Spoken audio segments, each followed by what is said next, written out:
everybody. This is Matt from That Matt 85, and I'm doing the Bear side of the mat singles match. What I'm going to be going over here. So last week we had a lot of good wrestling, and we were only able to cover SummerSlam on our podcast. John Bear is covering the Takeover pay-per-view, which was an excellent show.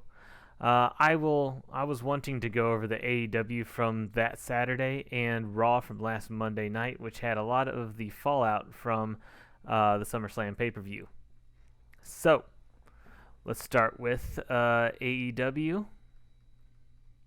Again, this was on Saturday because it was preempted by TNT showing the NBA playoffs, which is a big event for TNT, big event for drawing, I guess, fans, drawing eyes to their TV, and of course they get a lot of I guess, viewers for AEW, but they wanted to, they were still, and I saw this later, able to get plenty of viewers for their AEW show that they had on Saturday. But anyways, on this show, we had FTR taking on Private Party with a bit of an explanation for their actions at Tag Team Appreciation Night. This was a segment where FTR was talking to an angry Hangman Page. Hangman was angry to be associated with people that played tricks and beat up old legends. This is, again, what happened at the Tag Team Appreciation Night the week before. FTR talked about how they laid a trap to see who was their real friends in this.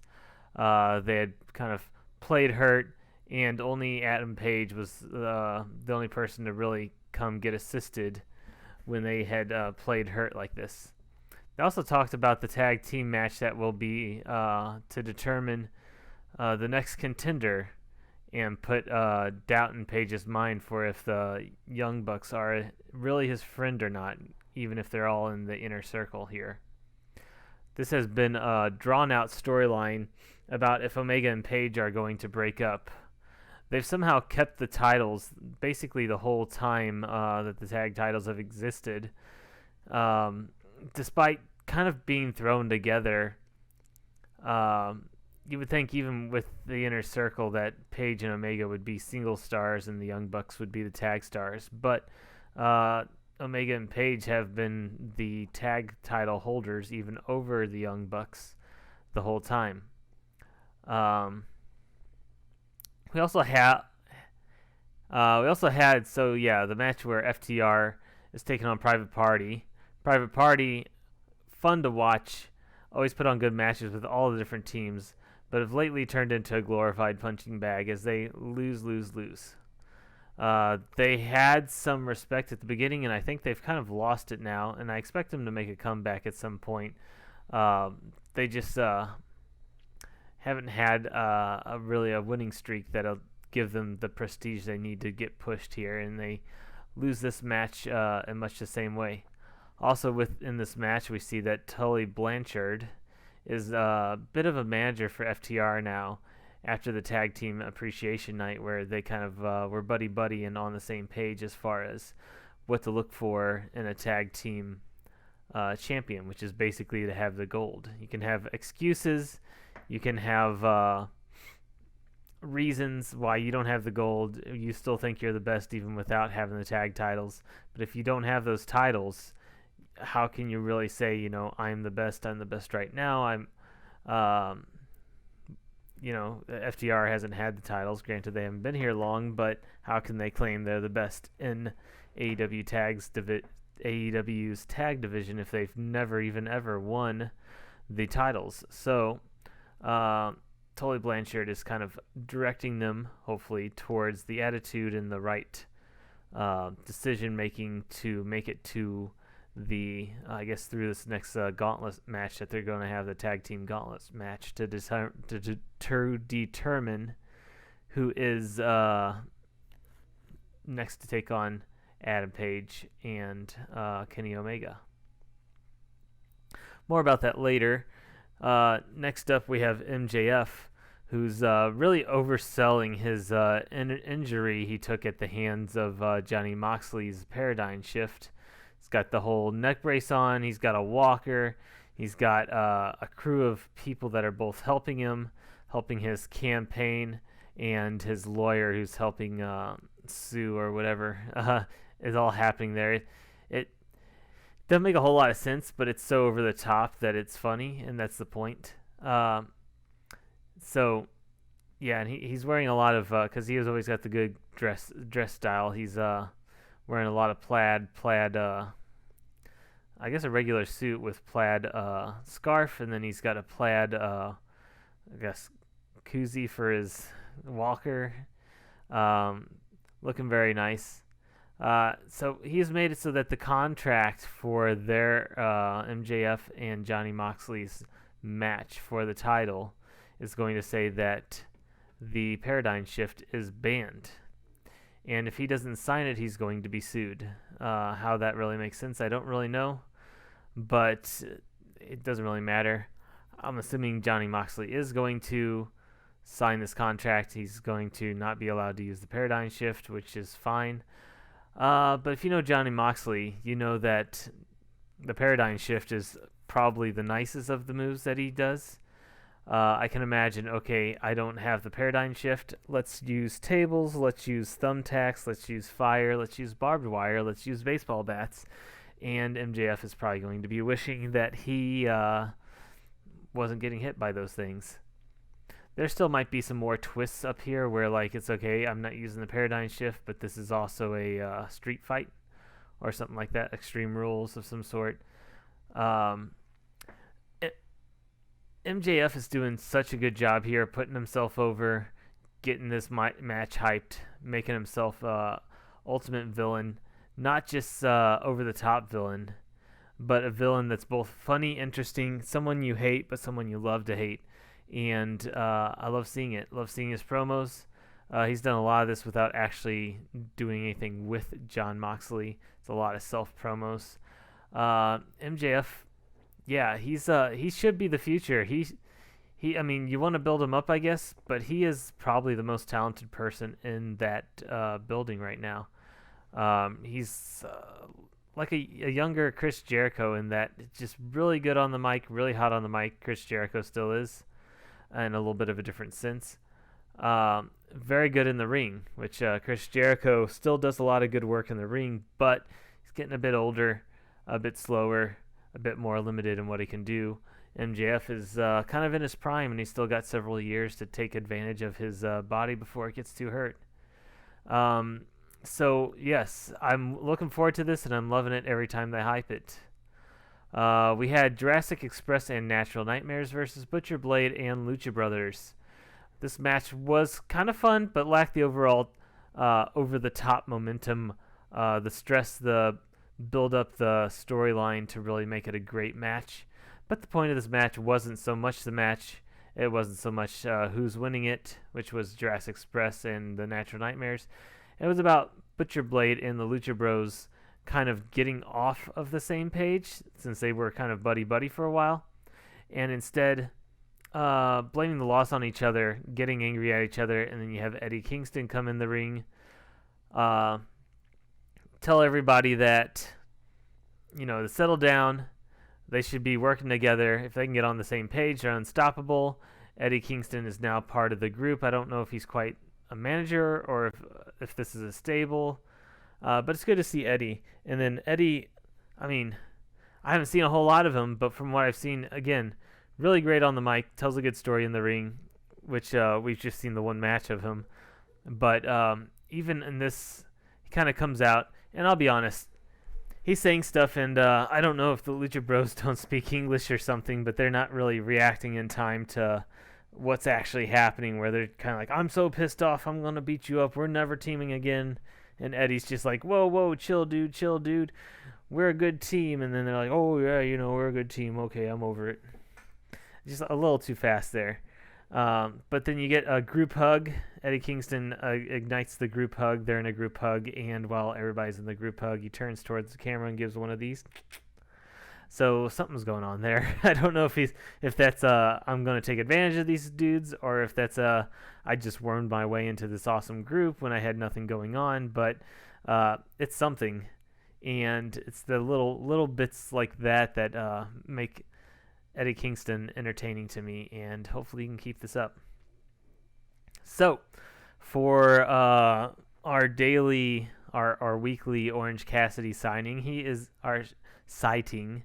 Our weekly Orange Cassidy sighting. He is out for an interview, but doesn't really get a word in as Jericho comes out and basically takes over the interview, announces a rubber match for their series of matches they've had. They've each had one win, and one win versus one win means basically they're in a tie. It doesn't matter that Jericho lost the last one because he won before that. So they're going to have a third match to determine, finally get this feud over with, who won this feud. We have the first, he proposes this, by the way. We're going to have the first ever Mimosa Mayhem match. This is such a Jericho thing where it's just kind of a crazy over the top gimmick for the match. And it has, a stupid rhyming name, Mimosa Mayhem match, which apparently was an old Vince Sr. thing to have people have two names and they rhyme, like Bobo Brazil and amongst other wrestlers.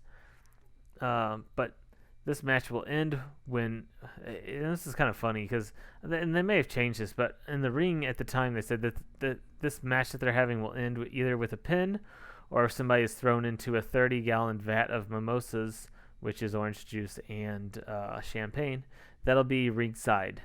So I think they kind of changed it to just being if you're thrown in the vat, you lose. Because it's kind of weird if they're going to have it there, and I guess they could tease it, but then have it end in a pin.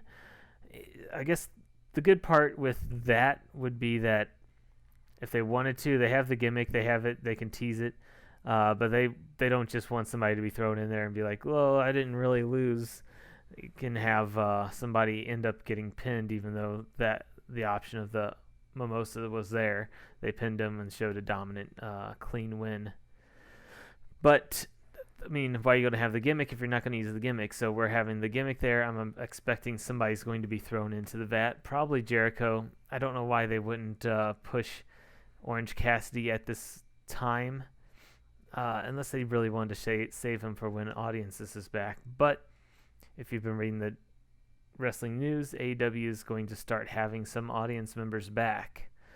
Not just the random people or the people that are close friends are part of the crew of AEW, but I guess random people from around Florida, around Jacksonville that want to go be in the crowd can buy tickets.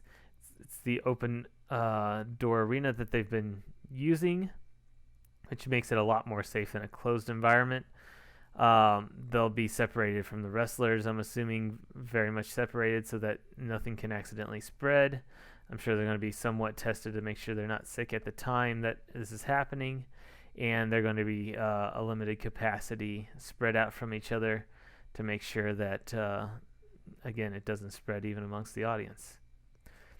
But anyways, I was going to say, without an audience, they might want to save Cassidy, his real big victories and big pushes for when there's an audience, and maybe there is enough an audience that they want to go with that. Possibly they might want to, if they want to save Cassidy for later, that would be the one reason to be like, okay, Jericho's winning here. Maybe they could do something with that. But Jericho's kind of been on the back burner since he lost the title. He's still got the clout of being Le Champion. He's still great on the mic, great in the ring, but they haven't really had a big direction for him to go besides wrestling Orange Cassidy here. And there's not really a whole ton at stake besides just featuring Orange Cassidy. But no complaints from me. I love Orange Cassidy.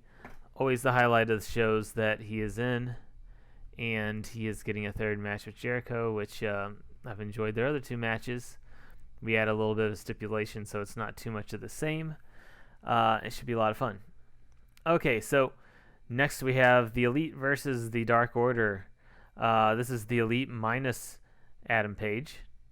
And it's against Alan Angels, John Silver, and Alex Reynolds of the Dark Order.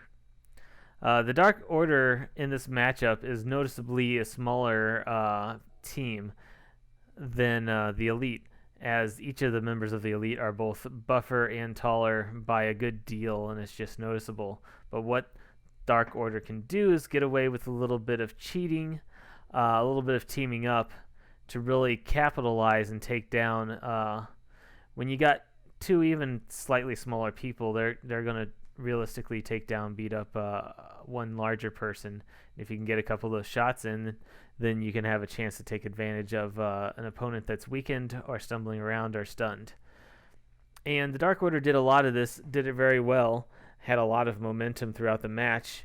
And whenever they were in one-on-one situations, they would really get beat down just based on physical strength and brute strength, physical size. I thought this match was interesting with that story of a lot of smaller people getting away with craftier, clever things versus the bigger, talented people that just brute force their way through the match. Now, the Dark Order, again, smaller people, but very, very talented. They're still ripped. It's just with a smaller body size, you can only do so much. So when you have a moment when, say, Matt Jackson is stunned, you can have someone like Angels come in, put on some awesome moves, look very devastating. Of course, this is the way that it was supposed to go, whereas Dark Order, besides Colt Cabana and Brody Lee, are pretty much all kind of henchmen that are thrown in to take shots, thrown in to be beat up by somebody else. But they're still going to carry on the clout that the order of the Dark Order that they're in. When you have the rest of the Dark Order, or at least a few people in the Dark Order doing good things, you get everybody else in the Dark Order looking like a bit of a threat. But again, Elite wins. At the end of it, Omega goes kind of berserk for whatever reason, starts going crazy with the chair, turns the chair upside down with the feet pointed up, and was going to suplex one of the Dark Order onto it, which would have been very, very painful. But thankfully, the Young Bucks come in, settle him down, get him to the back, put the chair away, and they leave it at that.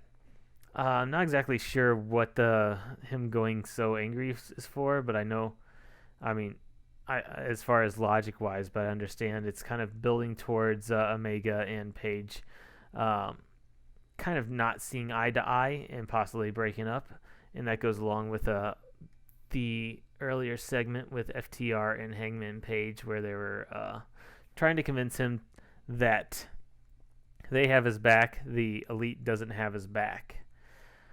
So, next we have Darby Allin taking on Hobbs, who is a huge dude. Hobbs looks very nice, but never wins, and Allin doesn't have much trouble putting him away. For a squash match, Allin nearly kills himself doing a dive out of the ring, just kind of really ragdoll throws his body. Hobbs isn't quite sure how to catch him, but normally you don't really catch him, you just help him land safer, I guess. But Allin didn't really do a normal Suicida dive. Kind of just dove out again, arms down, not really protecting himself. Hits into Hobbs. Hobbs reacts, sells it. But Darby just drops straight to the floor head first. And it's like, geez, settle down a little bit. Save it for the good matches. But it's always fun to watch Darby Allin because of this all-out style and this daredevil style and just his interesting look. At the end of this match, you get it's Ricky Starks that comes out dressed like Darby Allin to the same Darby Allin music. It's a little overdone with the paint, not to look exactly the same, but to look like a parody of, where it says emo written on the chest. It was hilarious, to be honest, very funny with the making fun of Darby Allin. Not so over the top, not insulting, just a spot-on parody of, I guess, what's easy to make fun of with Darby Allin. And hopefully this sets up a good feud, because I think that's a good start for it. And if they can continue on with kind of the more realistic feud of being angry at each other because they're bringing up good solid points to make fun of each other, getting a little personal, I think that'd be really fun. So, we have a commercial break, and if you've been watching the picture-in-picture um, as they show it on TNT, then you know that Sammy Guevara often comes out with cue cards because you can't hear what's going on while the commercials are going, but you can see, and the cue cards say a little story of some sort. Well, 2 or 3 cue cards in, they seem to have been replaced with a different font and a different look and a different style of talking, and it doesn't look good for Sammy Guevara, as basically they were set up by Matt Hardy. Matt Hardy comes out and beats him up for revenge for busting his face open with a chair, and then we move on. The women's tag tourney final was next with the Nightmare Sisters versus Diamante and Ivelisse. This was a pretty good match with an established team versus a Puerto Rican woman and a Cuban woman combo. The match looked like the Nightmare Sisters were going to take it, but then aggression and tenacity of the Latino girls leads to a surprise win. I like this for featuring the new talent, trying to push some new faces in a women's division that needs a little bit more authenticity and a little more diversity. I think this, again, was a fun match overall. I think it was well done. We need a bit more of this, especially in AEW's women's division, and hopefully it's going in the right direction. It does slowly seem to be building that way. I don't think it's completely got its credibility yet, but it hasn't really shown bad matches. Although at the same time, as John Bear has been pointing out, AEW's been a little short on women's matches in general, at least putting them on TV. Again, they had this women's tag team match, but all except for the finals here were on YouTube. And YouTube's a fine place to see matches. Can probably get a lot of people, but you're getting the most front and center coverage by putting them on TV. Finally, we have Cody versus Mr. Brody Lee. Lee goes crazy on Cody and pretty much squashes him to take the title. Arn Anderson doesn't look happy watching this. In fact, he just frankly looks very sad, like he's about to cry, like he knows it's over. Cody's losing the title, and he does. Brody Lee looks so strong here and takes the as he's taking the title. I am so happy that this is the way that it played out. I've seen too many times where a heel, especially a leader of a group, gets built up and then fails whenever he gets the chance that he needs. This kills the credibility. Here we get the big win and hopefully a good reign. But even if he doesn't have a good reign, he's still legit. Somewhat similar situation would be, say, MVP leading the Hurt Business, having chances at Cruz's title, but just losing over and over to Cruz. We'll talk about that in a minute here when we talk about Raw, and they have a different way of kind of remedying that. But we've had a lot of times where they're building this person up. He's legit. You're scared. Whether it's somebody that's new or somebody that has been there for a little while, and they've just decided all of a sudden he's going to be a legit contender. They build him up like you're supposed to care. And then I, personally and honestly, usually get a little bit let down when it turns out, oh, you actually weren't that good. We didn't think you were, but we just kept being told you were, and it turns out you weren't. They're kind of gone, and I just feel like that's a wasted opportunity. Not that everybody has to win whenever they come up, but you have to have a win sometimes, and I feel like it's been too long. So having the title switch over here, I think, is a good thing, and good that we haven't seen it for a while. Hopefully we keep getting this good type of storytelling and good thought-out, logical ideas for how to grow the company. And that was AEW. Again, a lot happened there, and it wasn't so much how great the matches were specifically, but just a lot in the way of storytelling and moving the story, moving the fights, moving the feuds along. And, well, to check back in, they are on tonight, Thursday night, with the follow-up. And, again, their card doesn't look amazing, but hopefully we'll be moving along some of the feuds to see what exactly is going to play out before their next pay-per-view, which I forget what it's called. Anyways, last Monday on Raw, this was the night after SummerSlam, and we were getting the fallout from SummerSlam, which wound up with a lot of, again, interesting situations, not necessarily from in-ring fighting standpoints, but as far as advancing the story, especially with another pay-per-view coming up, Payback, this Sunday. Um, so with such little time, and not every single match is going to be a rematch from SummerSlam, and if it was, what would be the point of that? But with so little time, you just have to throw stuff out there, get it really set up really fast, and how are they going to do this? Keep us interested and make it seem legit instead of just throwing it out there. So we started with Drew bragging about his win over Orton from SummerSlam and talking directly to Orton, although Orton wasn't in the backstage where the interview was taking place. Or was he? Orton interrupts the promo right as his name is being mentioned to knock Drew down and punt him in the face twice. This is sold both by Drew and by the announce crew as being ridiculously dangerous, ridiculously damaging. How is Drew even still breathing at this point? Kind of selling here. So we go to Baszler is going to have a match with Bayley since Asuka lost the title match. Baszler was talking about she doesn't care who wins. She's up next. And I don't know if this was a title match, but Bayley... But she's arguing in the back before she comes out with Nia Jax, who's there because she apologized, which means that her suspension is over. In the ring, Baszler is looking dominant against Bayley, which she should. But Jax comes in to beat down on Baszler a bit, which forces the disqualification of the match. Baszler wins. As Baszler and Jax are fighting, they kind of break it up and stare at Bayley and Banks, who are kind of laughing at them.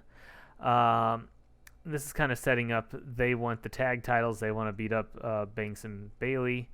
This is setting up a match where they talk again later in the show. They have a promo in the back where they're talking again. They want to go after the titles. Jax really wants those tag titles. Baszler just wants to be left alone while she goes after Bayley in the singles titles. They decide they're going to team up, even though they don't really like each other. In fact, Jax, to kind of show some dominance, says, "I don't really care about you," and gives her a little love tap. Baszler just slaps her really hard across the face, which was hilarious to me. It's kind of a weird thing to have, I hate you, you hate me, but we're both badasses. We're going to team up together. And I don't mind, because I feel like they're going to take the titles at Payback, and I'd like that. But I don't know if I like it either, as far as them holding the titles and being together. Hopefully they can grow together a bit more. I guess they've been entertaining together the little bit that they've been there. But kind of, you normally want to see a well put together tag team that works together well as a tag team, not as two individual people that are going out there and dominating. So we'll see if they start gelling as a tag team, or if they're just two badasses and somebody eventually takes it from them, and they might just be a way to move the belt off of Bayley and Banks and onto somebody else eventually. We'll see. But that was a little bit entertaining, and that's coming as soon as this Sunday at Payback. I can't imagine, honestly, that they're put together this quickly, with both of them looking like badasses, if they're not going to actually take the titles. So I'm expecting them to take the titles here. Next, we have a segment with Kevin Owens' show where Aleister Black comes out. He attacks Kevin Owens, which I think makes Aleister Black look a little more heelish. I like this because I think I like Aleister Black in the first place. I think he can do some evil stuff. We just need to see exactly what he's going to do, who he's going to go after, or possibly if this is the start of a feud with Kevin Owens. I kind of wish they would build it up a bit more, and they have time to do that. But Aleister and KO could probably put on some pretty good matches, and I would be excited for that. We had Akira Tozawa win the 24/7 title again in a four-way match where he was being helped by ninjas. Again, I love seeing Akira Tozawa. I like seeing Akira Tozawa winning the title, keeping it. I don't like how basically it changes every single week. And it can change a lot. It's kind of meant to, but I'd like to see not just ways that people are getting ambushed and losing titles, but ways people are keeping from being ambushed and keeping the title. We just haven't had much of that. At least, though, that's keeping the 24/7 title relevant. It's keeping a couple other good stars with something to do when they normally wouldn't have something to do. So we want to keep this going. Hopefully, move the storyline for that in a more positive direction. Next, we have Orton doing, I guess, a solo in the middle of the ring, talking about why he lost at SummerSlam and what it means. And before he can get too far into it, he gets interrupted by the debut of Keith Lee. Comes out, shows no fear. In fact, puts a little, a little intimidation into his own introduction. Orton, of course, isn't really standing for it, but Lee challenges Orton to a match, and it's going to happen later today. Later that show. Next, we have the Hurt Business, who's kind of angry from losing different matches, not just today, but throughout the past couple of months, going into Raw Underground and beating up a bunch of people, including Dolph Ziggler and the Viking Raiders. This was supposed to be a place to build up Dolph Ziggler and the Viking Raiders, but that seemed to have been thrown out the window when Vince made a bunch of last-minute changes to the show. Vince wanted the Hurt Business to look strong, even after story critical losses, and this did it. However, again, it's kind of at the expense of Dolph Ziggler and everybody else in the Raw Underground right now. They didn't really have Babatunde or the couple other people that they were new and they were building up, but anybody that got in got beat up really quick by the different members of the Hurt Business. And so far, the big storyline with the Raw Underground, I guess at least if you're including this week, is that it's been a place for the Hurt Business to come and just take out a bunch of people. And I feel like that hurts the Raw Underground's premise. You want the Raw Underground to be its own place. The people that fight there are better. If somebody wants to try and move over from regular WWE, they're going to basically find out how it's different, but with a couple of losses. Or maybe you have one person that comes in and is pretty dominant. But just to have them come in, wreck the place, is very... just makes Raw Underground in general kind of lose credibility. So we have Orton fighting Keith Lee, but the match ends in DQ before too long as Drew wants revenge on Orton. Orton has a match at Payback against Lee and a continuing storyline against Drew for later, in an interview segment that comes up very soon after. Drew is talking in the back, and then again is punted by Orton for a third time, which again is sold by the commentary team as just superhuman. Drew, I believe, took off in an ambulance, which for a minute there I thought the ambulance again was going to stop and have Drew come out as the Fiend, as it did with Bray Wyatt the week before, just because it was such a similar sight. Of course, that's not going to happen. That's just really goofy. But heck, it was kind of goofy the first time. So Lee and Orton had a good match going, and you want to see that match happen, but it's happening at Payback, and hopefully they can give us a good match there. I would imagine that Orton has to win this match. As much as Keith Lee has momentum coming out of NXT as a new star, they want to hopefully push him. But Orton is in this moment where there are some excusable losses, but 2 excusable losses in a row starts seeming less excusable. So that's why I imagine he's going to end up picking up a win. We have Asuka beating Sasha Banks in a lumberjack match to retain her title. In this match, Banks gets thrown out of the ring pretty early on, and the ref comes over and tells all the lumberjacks not to touch Banks and allow her back in the ring. What the heck? That's not what a lumberjack match is. Why is the ref going over there and saying that? I mean, was he supposed to? Is he supposed to encourage that not to happen even though it's a lumberjack match? Or was the ref just going through the motions and forgetting, oh, this is a lumberjack match. They can do whatever they want out there.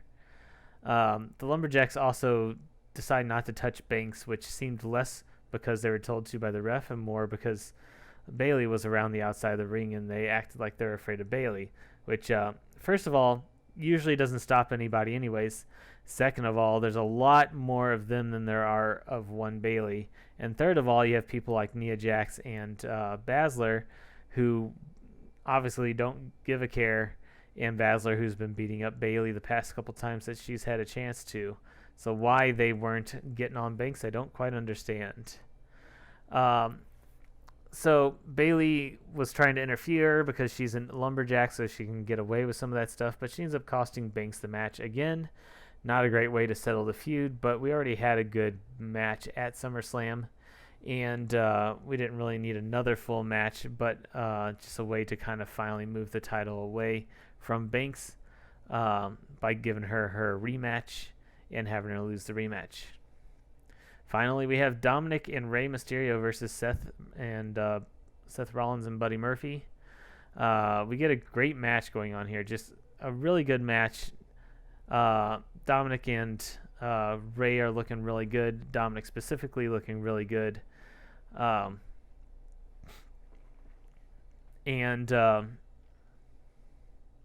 there's a lot more back and forth. It wasn't just Rey and Dominic hitting a lot of stuff, but working as a team. They were working very well as a team, doing a lot of teamwork, keeping Seth and Buddy Murphy down. And this match gets interrupted. This good match gets interrupted by the Retribution as they come out. Rollins and Buddy Murphy get the heck out of there, and Retribution don't really care. Dominic gets stuck inside the middle of the ring. Rey comes in to try and rescue him. Rey and Dominic get beat up by Retribution, and Seth Rollins and Buddy Murphy have no problem watching and laughing as it happens. This ends the show with them just kind of taking over the middle of the ring and I guess claiming their dominance. So with Retribution, people are saying that this is going to lead to a lot of Retribution stuff at Payback. The word Payback being the name of the pay-per-view. It kind of makes sense. Hopefully, maybe we'll get to see who's the members of Retribution. Again, with Roman Reigns' shirt and his return, you start wondering if he's like going to be a leader of Retribution. You have SummerSlam where they didn't really do anything. That's Retribution, that is. And you kind of wonder why, at least story-wise, logic-wise, it doesn't make a whole lot of sense.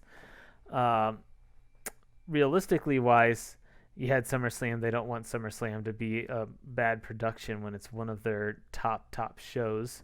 So that's why they basically just forgot about Retribution for the time being. And something we haven't talked about for a while is... I guess we'll wait for SmackDown, so never mind about that. Never mind. But anyways, that's a bit of a recap. All the story parts that are moving for AEW and NXT, AEW and Monday Night Raw. That happened since the pay-per-view last weekend, or at least since our show last week. And I like...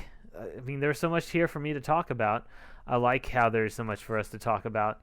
There's a lot of moving parts, a lot of interesting stuff happening, and we're going to get another pay-per-view to kind of flesh out a lot of this.